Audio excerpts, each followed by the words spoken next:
อนเงินผ่านธนาคารกรุงไทยสาขาสุเทพชื่อบัญชีวัดป่าแดงมหาวิหารเลขที่บัญชี521064750สอบถามรายละเอียดเพื่อร่วมทำบุญได้ที่0818815690ก็เป็นโครงการปรับภูมิทัศน์และพัฒนาปรับพื้นที่รอบอุโบสถวัดป่าแดงมหาวิหารตำบลสุเทพอำเภอเมืองเชียงใหม่จังหวัดเชียงใหม่โครงการนี้เริ่มดำเนินการท่านที่จะร่วมบุญร่วมกุศลร่วมอนุโมทนาได้บุญได้กุศลได้ความดีโดยทั่วหน้ากัน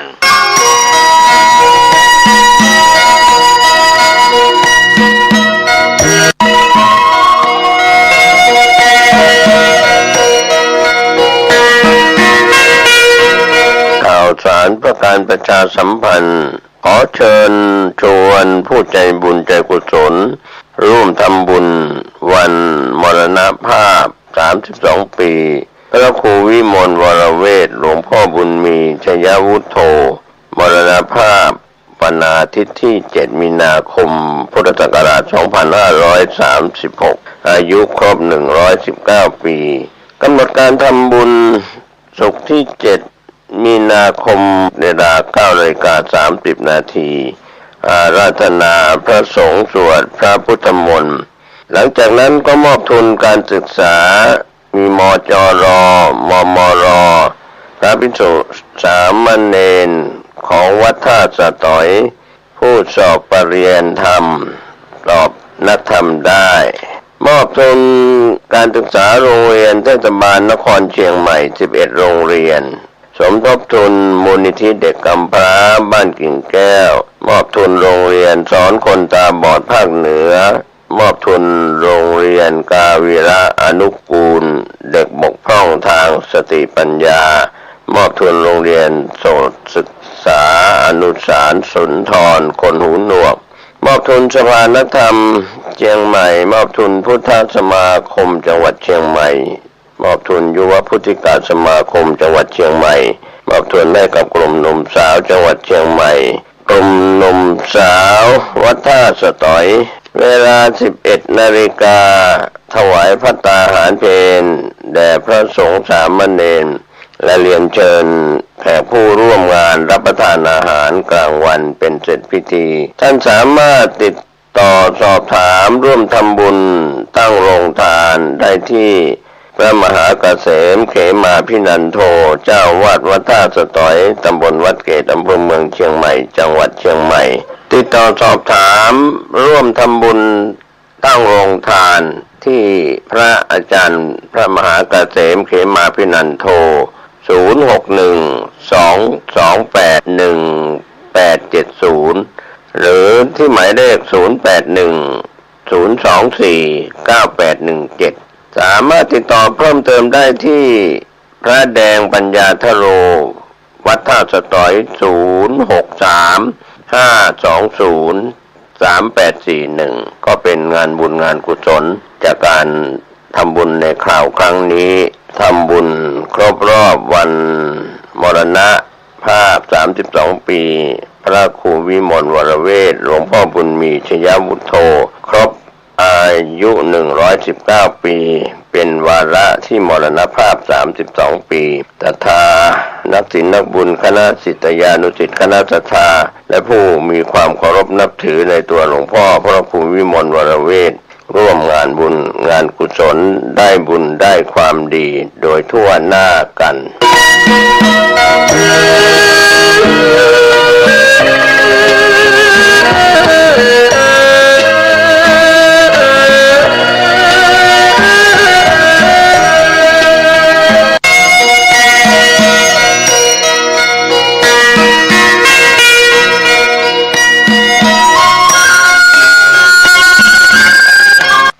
สารเพื่อการประชาสัมพันธ์ขอเชิญชวนผู้ใจบุญใจกุศล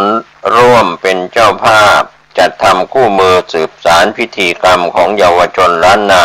เล่มละ50 บาทหรือร่วมทำบุญตามเจตนาศรัทธาจำนวน 5,000 ถึง 10,000 เล่มท่านที่สนใจจะเป็นเจ้าภาพจะทำคู่มือสืบสารพิธีกรรมของเยาวชนล้านนาข โอนผ่านบัญชีธนาคารกรุงไทยเลขที่บัญชี511171438ชื่อบัญชีพระครูภาวนาโสภิตติดต่อสอบถามและร่วมทำบุญได้ที่พระครูภาวนาโสภิตผส.ด็อกเตอร์เจ้าวาดวัดบ้านเหล่าพระเจ้าตาเขียว102หมู่2ตำบลบ้านเรือนอำเภอป่าซางจังหวัดลำพูน51120หมายเลขมือถือ0969525159ได้ทุกวันทุกกายทุกใจวันนี้และวันหน้าโดยทั่วหน้ากัน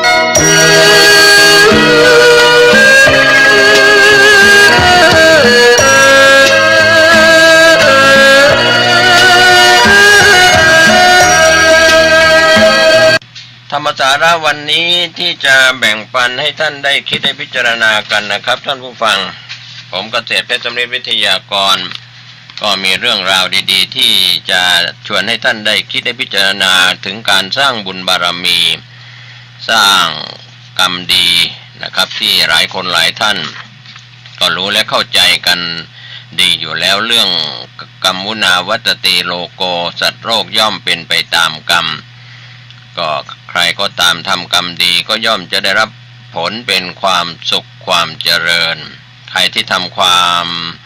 ชั่วก็จะได้รับกรรมที่เป็นอกุศลวิบากเป็นความทุกข์ความเดือดร้อนทั้งร่างกายและจิตใจอย่างหลีกเลี่ยงไม่ได้ดังนั้นกรรมุนาวัตติโลโกสัตว์โลกย่อมเป็นไปตามกรรมนั้นก็ย่อมจะถูกจำแนกกรรมังสเตวิภัชชติยะทิทังหีนัปปณีตตายะกรรมคือการกระทำทั้งกรรมดีกรรมชั่วก็ย่อมจะถูกจำแนกออกไปทั้งหยาบทั้งปราณีตก็เราดูตัวอย่างจากสมัยอดีตพุทธกาลพระเทวทัตสร้างกรรมชั่วก็ไปสู่อเวจีมหานรกพระเจ้าชาติศัตรูฆ่าพุทธบิดาพระเจ้าพิมพิสารตอนหลังสำนึกผิดสำนึกในการทำปิตุฆาตฆ่าพระเจ้าพิมพิสารเรียกว่าก็ได้เป็นผู้รับเป็นการอุปถัมภ์สังฆายนาครั้งแรกของ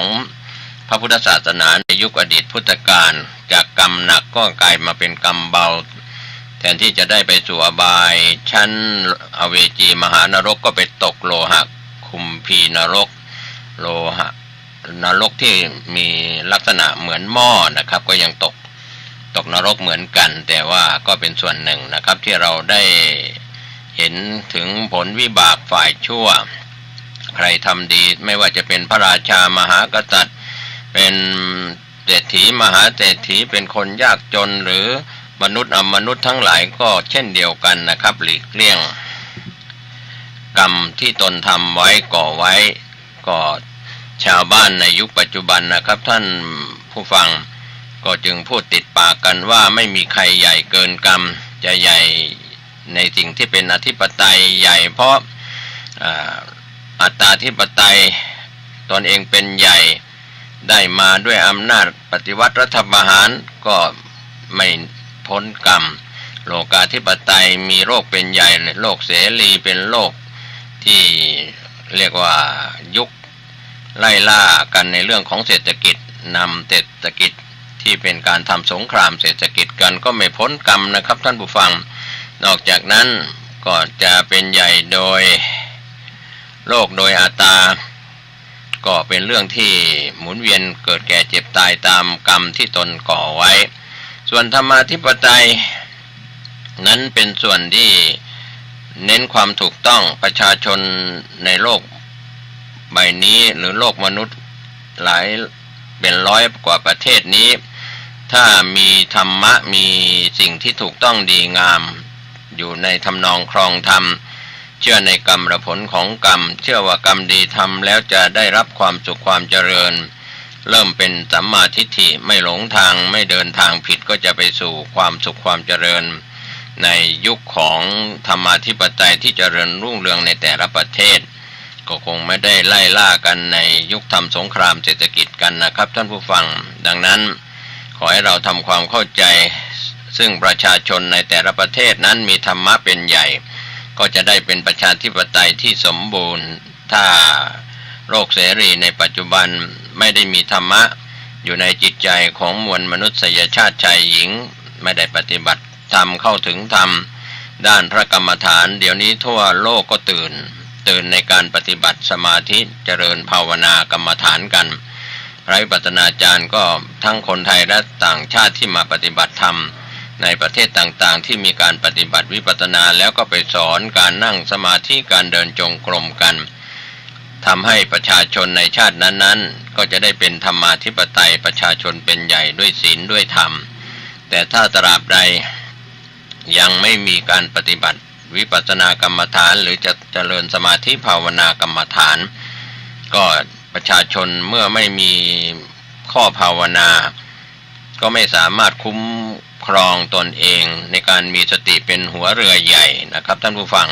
ที่จะควบคุมความเชื่อความเลื่อมใสวิริยะความเพียรสมาธิและปัญญาของตนให้อยู่ในกรอบในคันลองของ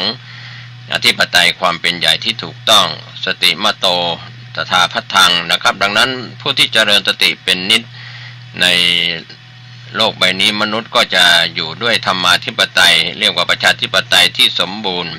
ไม่ใช่ครึ่งใบค่อนใบเต็มใบแบบคนมีกิเลสหนาปัญญาหยาบนะครับก็ขอให้ท่านทำความเข้าใจคำว่าประชาธิปไตยของส่วนมนุษย์ที่มีธรรมาธิปไตยก็เป็นเรื่องราวที่ยากอยู่เหมือนกันว่าถ้าจะทำความเป็นใหญ่ให้ถูกต้องถ้านอกจากธรรมาธิปไตยการเจริญพระกรรมฐานแล้วก็จะเป็นเรื่องยากอยู่เหมือนกันว่าโลกใบนี้ก็จะมีสงครามโลกเกิดขึ้นอย่างแน่นอนเพราะความโลภความโกรธความหลงของ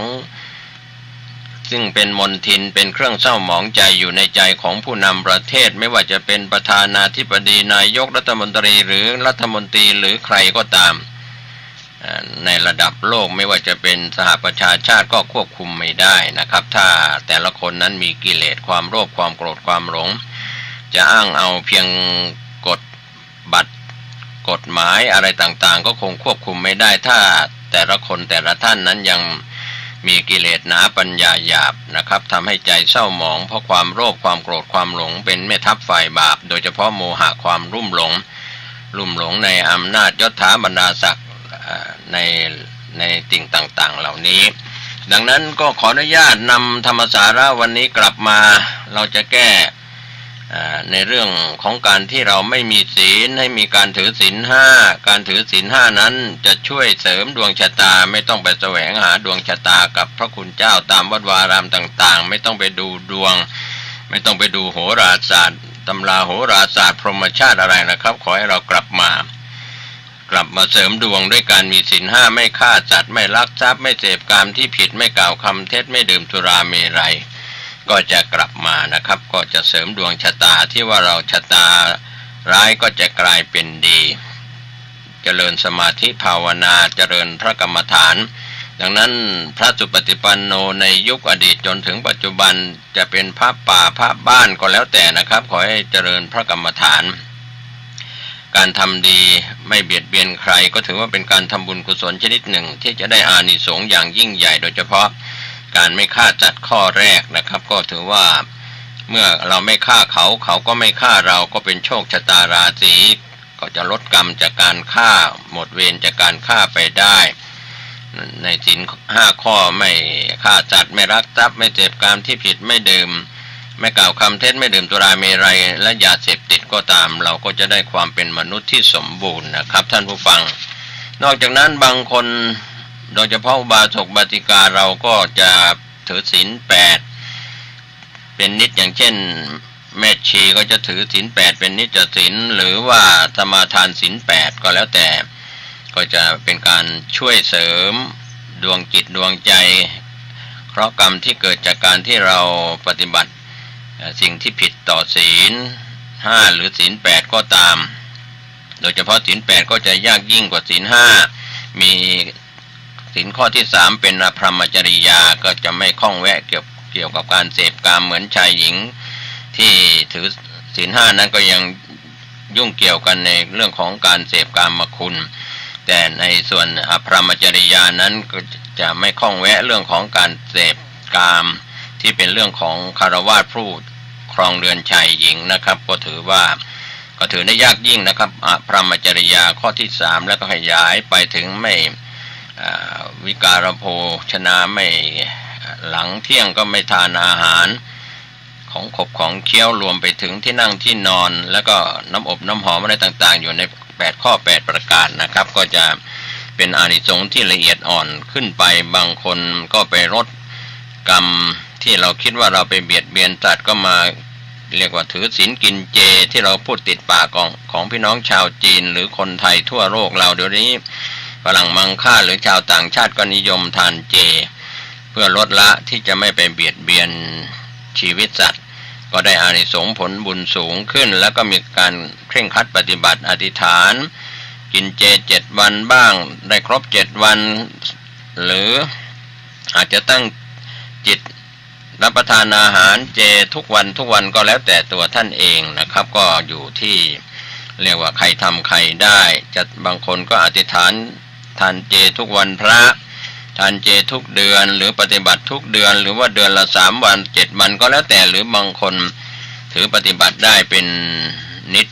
ก็เรียกว่าได้ประจำทุกวันนะครับบางคนก็ทานมังสวิรัติบางคนก็ทานเจจริงๆนะครับบางคนก็เรียกว่าสะเทินน้ำสะเทินบกอาหารเจอาหารมังสวิรัติอาหารมีเนื้อก็ได้อะไรอย่างนี้เป็นต้นแล้วแต่โอกาสของแต่ละคนแต่ละท่านบางคนก็ไปวัด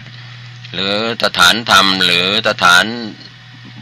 บุญทั้งหลายไปไหว้พระไปถวายดอกไม้ธูปเทียนไปปิดทองคำเปลวหรือน้ำอบน้ำหอมใส่น้ำมันตะเกียงผลบุญเหล่านี้ก็คิดในส่วนดีๆว่าจะทำให้ชีวิตของตัวท่านเองและครอบครัวหน่วยงานของท่านเจริญรุ่งเรืองมีความเจริญก้าวหน้านะครับตามความเชื่อก็บางคนก็นำน้ำมันไปใส่ตะเกียงจุดตะเกียงให้โชติช่วงชัชวาลเหมือนชีวิตจะได้โชติช่วงเหมือนแสงสว่างของแสงตะเกียงทำให้พ้นจากความมืดมิดเป็นนิมิตที่ดีอย่างนี้รวมถึงการแก้ไขปัญหาและความคิดที่ยังไม่สว่างไสวให้สว่างไสวไม่อับจนไม่ยากจนไม่อับจนอย่างนี้บางคนก็ไปถวายสังฆทานแต่การถวายสังฆทานนะครับท่านผู้ฟังฝากถึงท่านที่จะไปซื้อเครื่องถวายชุดสังฆทานตามร้านสังฆทานปัจจุบันนั้นชุดสังฆทานที่นำไปถวายพระท่านก็ใช้ไม่ค่อยจะได้นะครับราคาหรือคุณภาพอาจจะใช้ไม่ได้เราควรจะจัดเองทำเองมากกว่าไปซื้อที่ร้านสังฆทานเพราะทำเป็นธุรกิจพุทธพาณิชย์ไปถ้าเราอยากจะทำด้วยตนของตนเองก็อาจจะไปซื้อผ้าไตรหรือจะท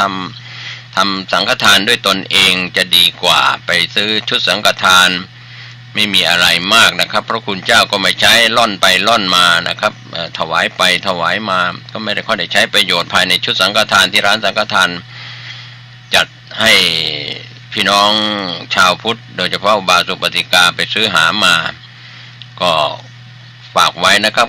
การที่ถวายแล้วก็หวังผลว่าจะต้องให้พระคุณเจ้าได้มีโอกาสได้ใช้ไม่ใช่ทำเพียงแค่พิธีกรรม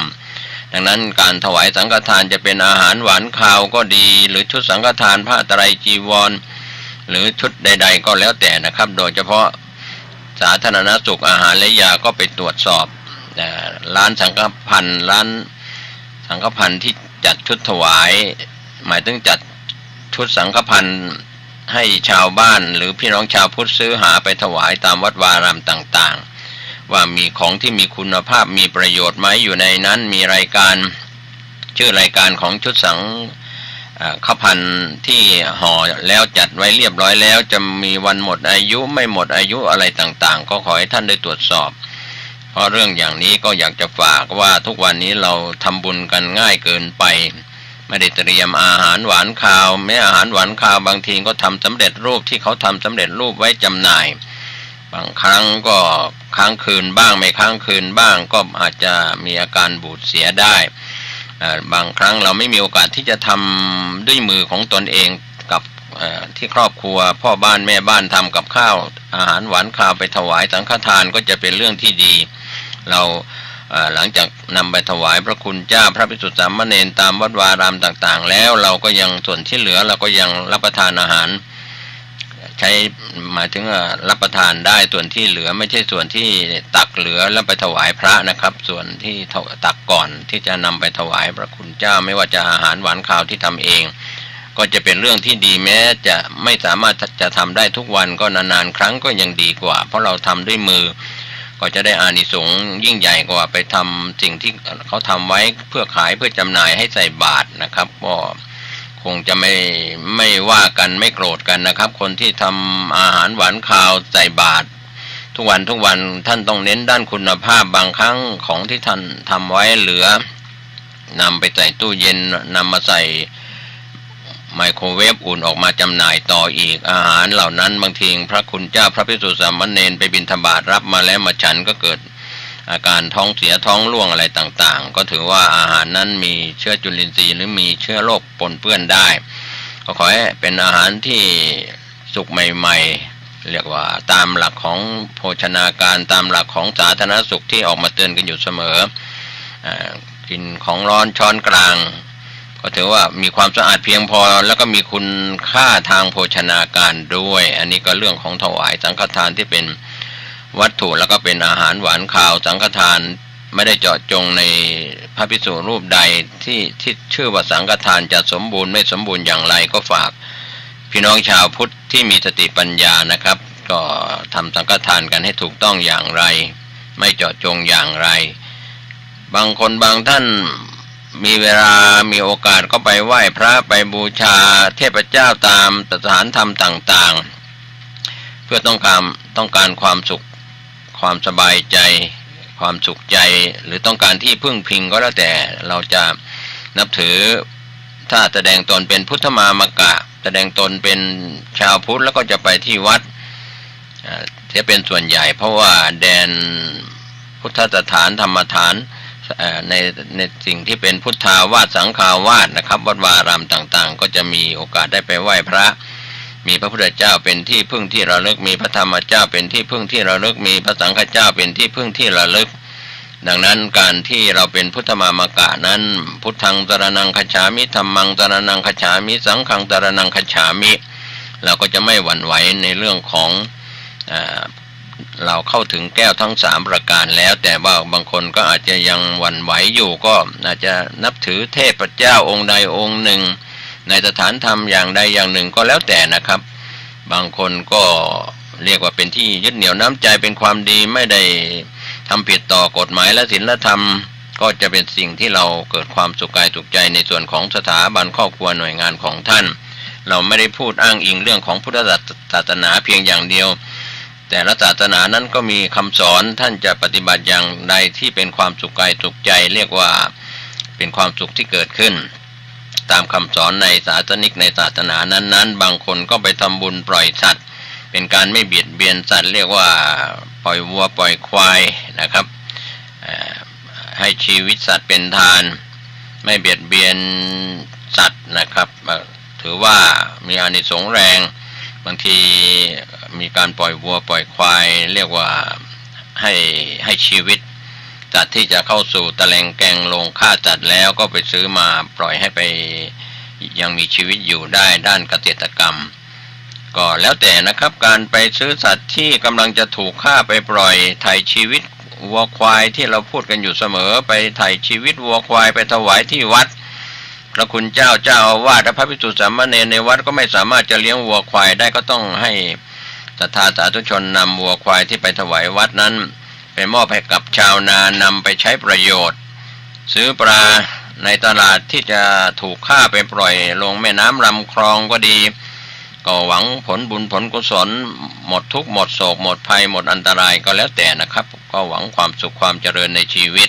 ของคนที่ประกอบคุณงามความดีบางคนก็ไปทำบุญให้ทานเป็นการรู้จักเสียสละเรียกว่าให้เป็น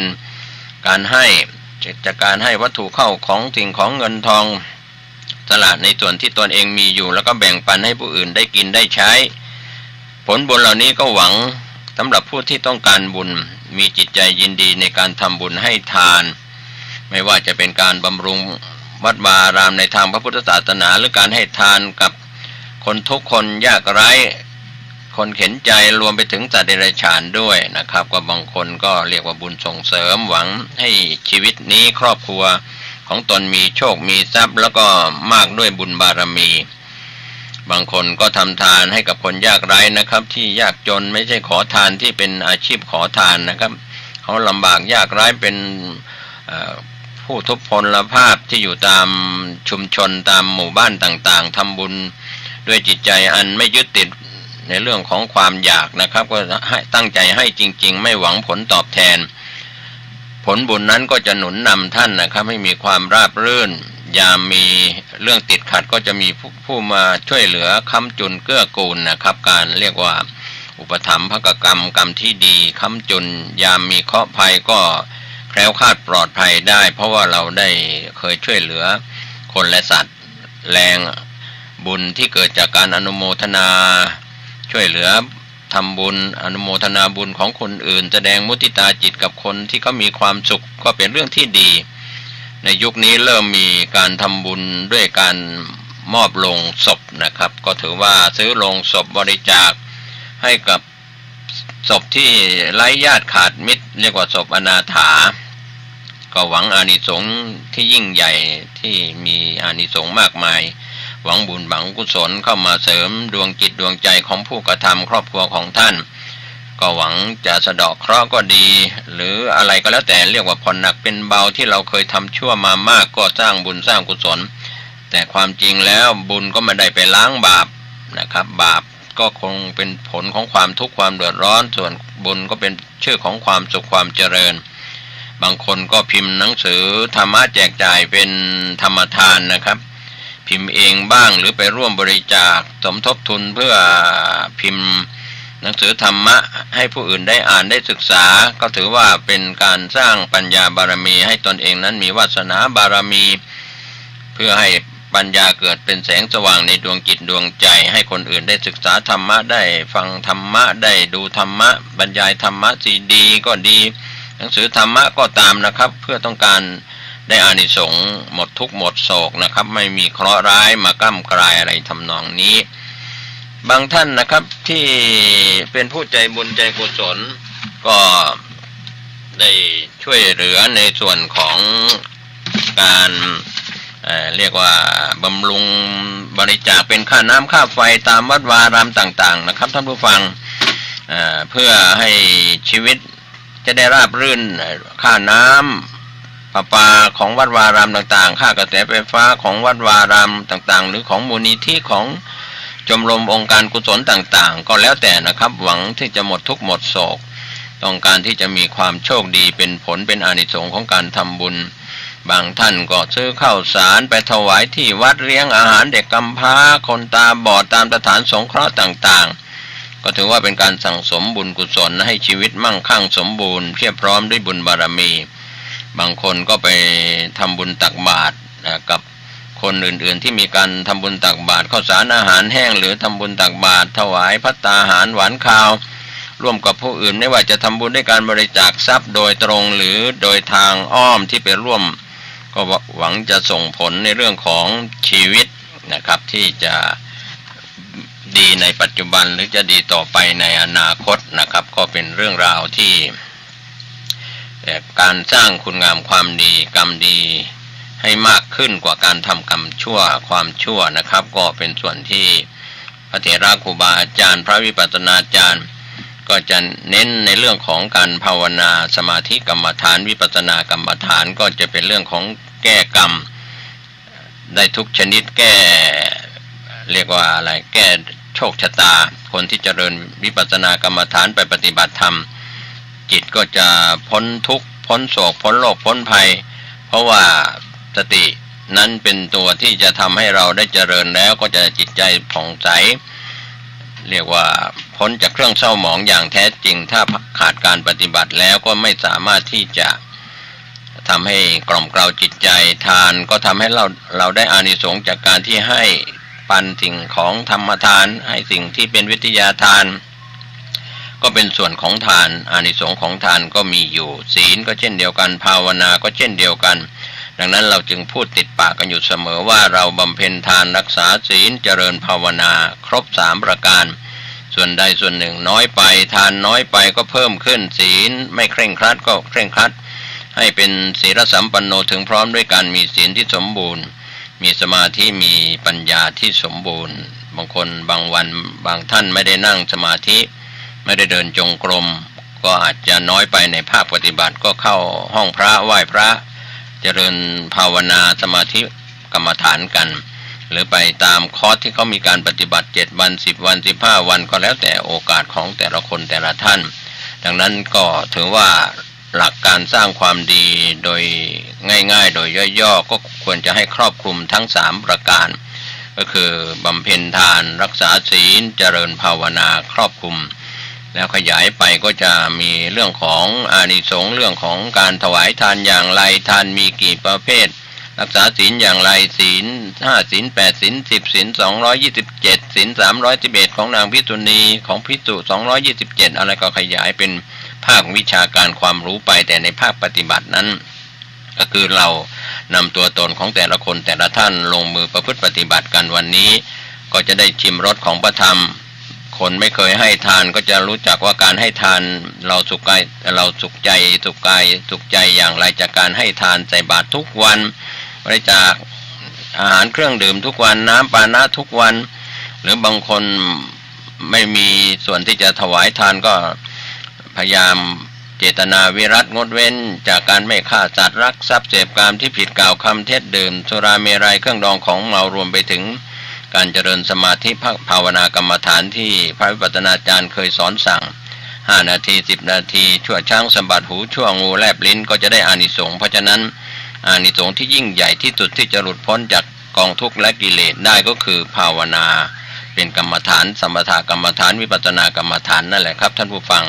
วันนี้ผมเกษตรเพชรสำริดวิทยากรแบ่งปันความคิดดีๆเรื่องของการบำเพ็ญทานรักษาศีลเจริญภาวนาด้วยการสร้างกรรมดีแก้กรรมชั่วที่เราอาจจะต้องได้รับผลของอกุศลวิบากถ้าเราทำกรรมชั่วไว้มากก็จะได้รับอกุศลวิบากที่เป็นความทุกข์ความเดือดร้อนแต่ถ้าเราสร้างกรรมดีก็จะได้รับเป็นอานิสงส์กุศลวิบากเป็นผลของความสุขความเจริญทั้งในชาตินี้และชาติหน้าจนกว่าจะได้บรรลุมรรคผลนิพพานโดยทั่วหน้ากันสวัสดีครับเจริญสุขญาติโยมจากอาตมาภาพ